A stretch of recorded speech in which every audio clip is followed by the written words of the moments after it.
நம்ம மகனோ மகளோ வீட்டிலே இருந்த தாயை தங்கமா பார்த்து கொள்ளும் பிள்ளைகள் இருந்த ஒவ்வொரு நாளும் அந்த தாய்க்கு மதர்ஸ் டே தான். ஆனால் அது எல்லோருக்கும் நடக்காது. இந்த ஸ்பீடு உலகத்திலே எல்லாமே ஹை ஸ்பீடு தான். அசல் இந்த மதர்ஸ் டே எதற்காக வைத்தார்களோ தெரியுமா? இது ஆங்கில சாம்பிரதாயம்.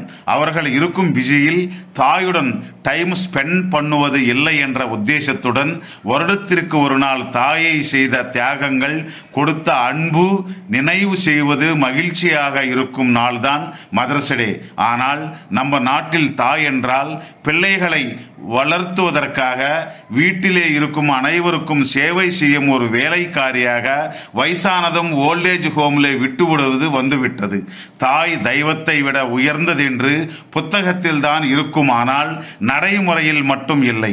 எப்பொழுது தாய் என்றால் கௌரவம் இருக்குமோ அப்போதான் மதர்ஸ் டே என்றால். தெரிந்து கொள் நண்பா.